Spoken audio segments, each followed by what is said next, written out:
समादरणीय भक्त सज्जनवृन्द, जय श्री राधे, जय श्री कृष्ण। सर्वप्रथम मङ्गलाचरण गर्दै श्री स्वस्थानी माताको श्री चरणमा नतमस्तक बनाऊ। त्यसपछि हामी श्री स्वस्थानी व्रतकथा श्रवण गर्नेछौँ। समादरणीय सज्जनवृन्द, सम्भव भएसम्म हातमा फुल लिएर अथवा त्यो असम्भव भएमा हात मात्रै जोडेर भए पनि मङ्गलाचरणमा शरीक भइदिनुहोला, तथा मनमा मेरो इच्छित कामना परहोस् भनेर पनि सम्झिनुहोला। साथै नछुटाइकन अध्यायको विश्राम पर्यन्त एकचित्त भई श्रवण गर्नुहोला, ताकि भगवती श्री स्वस्थानीमा लागेको हजुरको पवित्र मन छुट्टिएर अन्तकतै नलागोस्। अथ मङ्गलाचरणम्।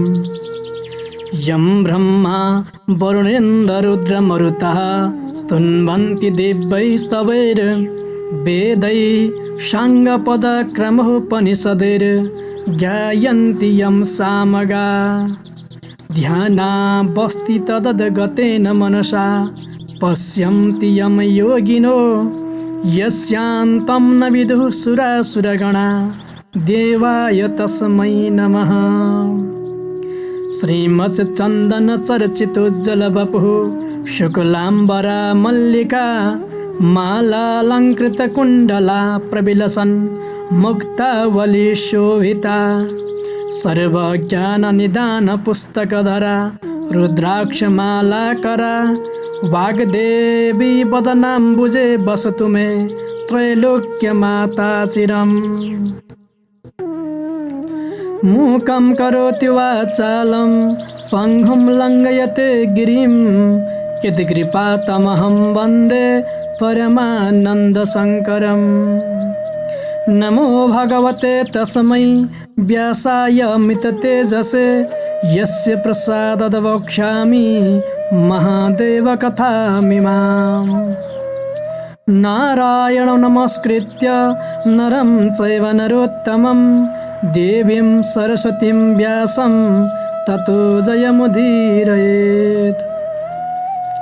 स्वस्थानी जननी महेश्वरप्रिये हे सर्वभूतेश्वरी। ज्योतिर्बिन्दुस्वरूपले गतिदिने हे सर्वशक्तिश्वरी। यस्तो शक्ति ममा दिनो सजुरले सत्कर्म के हो चिनु। इच्छा पुष्प यिनै चढाउँछु मुमा वात्सल्य वर्षाउनु। इच्छा पुष्प यिनै चढाउँछु मुमा वात्सल्य वर्षाउनु। आदरणीय भक्त सज्जनवृन्द, अब हजुरहरूले लिनुभएको पुष्पाञ्जलीलाई पुस्तकमा चढाउनुहोस् र एकचित्त भई कथा सुन्न प्रारम्भ गर्नुहोस्। एक दिन चन्द्रावतीलाई आफूले अपराध गरेकोमा पछुतो हुन्छ। उनले आफू नजिकै बसेर पूजा गरिरहेका अप्सरा छेउ गई जिज्ञासा राख्छिन्। अप्सराहरूको मुखबाट श्री स्वस्थानीको महिमा सुनेपछि आफूलाई पनि व्रत बस्न मन लाउँछ। उनले शुद्ध मनले चिताएको हुनाले बालुवाका सामग्री पनि सिद्ध हुन्छन्। आदरणीय भक्त सज्जनवृन्द, आउनुहोस् अब सुरु गरौँ श्री स्वस्थानी व्रतकथाको यो 28औं अध्याय। श्री गणेशाय नमः। श्री स्वस्थानी देव्यै नमः। अत 28वाध्यायः। कुमारजी आज्ञा गर्नुहुन्छ, हे अगस्त्य मुनि, त्यसपछि ती ब्राह्मणहरूले नवराज राजाको दरबारबाट भात लिएर चन्द्रावती भएको ठाउँमा गएर भने, हे पापिनी, त अति पापिनी रहिछस्। तेरो निमित्त हामीलाई धेरै लाज भयो। यसरी ती ब्राह्मणहरूले सम्पूर्ण कुरा बताई त्यो भात सुम्पिदिए। चन्द्रावतीले त्यो भात पाउने बित्तिकै खान तयार भइन्। तब ती ब्राह्मणहरूले भने, हे पापिनी, यस्तो अवस्थामा परेर पनि तँलाई धर्मको चेष्टा रहेनछ। मुख धोइ खा। तेरो अवस्था देखेर हामीलाई अति करुणा जागृत भयो। तँलाई उपदेश दिन्छौँ, ध्यानले सुन। निरञ्जन निराकार श्री स्वस्थानी परमेश्वरीको व्रत गर। त्यसै व्रतका प्रभावले तेरो उद्धार होला। ब्रह्महत्या आदि पाप गरेको भए पनि नाश होला। यस्तो भनी उपदेश गरी आफ्ना घर गए। चन्द्रावतीले ठुलो कष्टले 4 हात गोडाले टेकी घिस्रिँदै मुख धुन भनी साले नदीको पानीमा जाँदा साले नदी पनि सुकिन्।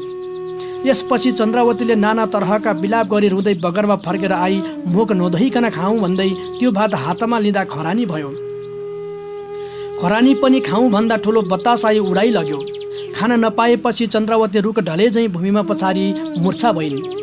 यसरी अत्यन्त दुःख पाई चन्द्रवती 5 वर्षसम्म साली नदीको किनारमा नै लडिरहिन्। एक दिन चेष्टा भयो र उनले मनमा विचार गरिन्, मैले कस्तो अपराध गरेछु। यति भनी मनमा नाना विषाद गरी रोइरहेकी थिइन्। केही समयपछि पौष शुक्ल पूर्णिमाको दिन आइपुग्यो। श्री स्वस्तानी परमेश्वरीको व्रत आरम्भ गर्न स्वर्गका अप्सराहरू साली नदीमा स्नान गर्न आएका थिए। स्नान गरिसकी सूर्यलाई अर्घ्य दिई बालुवाको शिवलिङ्ग बनाई श्री महादेवको पूजा गर्न लागे। चन्द्रावतीले त्यो देखि अप्सरहरूका नजिकमा गई सोध्न लागिन्, तपाईहरू देवता हो कि मनुष्य? म पापिनी यो अवस्थामा छु, कहीँ कतै पनि चल्न सक्दिनँ, कोही केही खाना दिँदैनन्। म के पापले यस्ती भएँ? कसरी मेरो उद्धार होला? चन्द्रावतीको कुरा सुनेर अप्सराहरूले भने, हे पापिनी, हामी इन्द्रका अप्सरा हौँ। आज पौष शुक्ल पूर्णिमा हो। श्री स्वस्तानी परमेश्वरीको व्रत आरम्भ गर्न यहाँ आएका हौँ। तेरो अवस्थादेखि हामीलाई करुणा उत्पन्न भयो। तँ पनि यही व्रत गर र सम्पूर्ण पाप नाश भई तेरो पनि उद्धार होला। अप्सराहरूका कुरा सुनि चन्द्रावतीले मनमा विचार गरिन्, मैले जानेर त अरू कुनै पाप त गरेकी थिइनँ। डोलेहरूले ल्याएको श्री स्वस्तानी परमेश्वरीको प्रसाद अहङ्कारले फाली गोडाले कुल्चेथे। यस्तो भनी सबै कुरा सम्झेर फेरि विचार गरिन्, त्यसै पापले मैले यो दुःख भोग्नु परेको होला। फेरि कपिल नाम गरेका ब्राह्मणले पनि यही व्रत गर्न भनी उपदेश दिएका थिए। यी अप्सराहरू पनि यसै भन्दछन् भने श्री स्वस्तानी भनेकी त असाध्यै ठुली देवी रहेछन्। हो, मनुष्यहरू अहङ्कारले नै नासिँदा रहेछन्। अब म पनि यो व्रत गर्छु। यदि मनमा भनी अप्सरासित भन्न लागिन्, हे अप्सरा हो, श्री स्वस्तानी परमेश्वरीको व्रतविधि के हो, के गर्नुपर्दछ, त्यो सबै आज्ञा गर्नुहोस्। चन्द्रावतीका कुरा सुनि अप्सराहरूले भन्न लागे, यो व्रतका प्रभावले तेरो सम्पूर्ण पाप नाश होला, दुःख नाश होला, इच्छा सिद्धि होला। यति भन्दै श्री स्वस्तानी परमेश्वरीको पूजाको सम्पूर्ण विधि समेत बताई आफ्नो लोक स्वर्गमा गए। चन्द्रावतीले अप्सराहरूका उपदेश अनुसार साली नदीमा स्नान गरी एक भक्त रही एक चित्त गरी नित्य मध्याह्न कालमा श्री महादेवको मानसिक पूजा गर्दै श्री स्वस्तानी परमेश्वरलाई मनले सम्झिरहिन्। त्यसै दिनदेखि चन्द्रावतीको कुष्ठरोग निको हुँदै गयो र दिव्य देह हुँदै आयो। महिना दिन पुगेपछि माघ शुक्ल पूर्णिमाको दिन सम्पूर्ण सामग्री तयार गरी अप्सराहरू श्री स्वस्तानी परमेश्वरको पूजा गर्न भनी फेरि साली नदीमा आए। चन्द्रावतीले उनीहरूलाई देखि अप्सरा छेउगै भन्न लागिन्, हे अप्सरा हो, तपाईँहरूका उपदेशले मैले पौष शुक्ल पूर्णिमाको दिनदेखि स्नान गरी एक भक्त रही नित्य मध्याह्न कालमा श्री महादेवको पूजा गर्ने गरेकी थिएँ। तर अब श्री स्वस्तानी परमेश्वरको पूजा गर्न मसँग सामग्री केही पनि छैन, कसो गरौँ? चन्द्रावतीको कुरा सुनेर अप्सराहरूले भने, हे पापिनी, तिमीसित केही नभए नदीबाट बालुवा ल्याई त्यसैको सामग्री बनाऊ र हामीहरूका संसर्गमा आई पूजा गर। चन्द्रावतीले पनि हवस भनी साली नदीबाट बालुवा ल्याई सामग्री बनाइन्। श्री स्वस्तानी परमेश्वरीको व्रतको प्रभावले त्यो बालुवाको सम्पूर्ण सामग्री सिद्ध भयो, अर्थात् जे नैवेद्य चिताएको थियो त्यो भयो। त्यो देखि चन्द्रावतीले मनमा आनन्द गरी धन्य श्री स्वस्तानी परमेश्वरी भनी अप्सराहरूसित गएर बालुवाको सामग्री सिद्ध भएको सम्पूर्ण वृत्तान्त बताइन्। त्यो कुरा अप्सराहरूले सुनेपछि चन्द्रावतीको पनि दिव्य देह भएको देखि आश्चर्य मान्दै भन्न लागे, हे सुन्दरी, हामी तिमीलाई अघि पापिनी भन्दथ्यौँ, अबदेखि तिम्रो नाम पुण्यवती भयो। यति भनी आफूहरूका संसर्गमा चन्द्रावतीलाई विधिपूर्वक पूजा गर्न लगाए। चन्द्रावती ब्राह्मणीले पूजा गरिसकी हातमा अर्घ्य पात्र लिई बिन्ती गरिन्, हे ईश्वरी, अघि मैले अज्ञानले अहङ्कार गरी हजुरलाई नाना तरहले निन्दा गरेथे, त्यो अपराध क्षमा गर्नुहोस्। हे लोकेश्वरी, हजुर कस्ती हुनुहुन्छ भने सम्पूर्ण प्राणीका हृदयमा बसी पाप पुण्यकी साक्षी भइरहनु भएकी यस्ती तपाईँलाई कोटि कोटि नमस्कार छ। हे परमेश्वरी, सृष्टिकर्ता ब्रह्मा पनि हजुर, संहारकर्ता रुद्र पनि हजुर, एक मूर्तिले तीन मूर्ति भई ब्रह्मा विष्णु महेश्वर नाम भइरहेकी यस्ती हजुरलाई कोटि कोटि नमस्कार छ। हे ईश्वरी, हजुरको महिमा वर्णन गर्न हजार जिब्रा भएका शेषनाग चतुर्मुख ब्रह्मा यिनले पनि नसकेको म जस्तीले के सकुला र?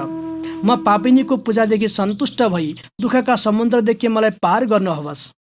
यति पुकार गर्दै चन्द्रावतीले श्री स्वस्तानीलाई अर्घ्य दिइन्।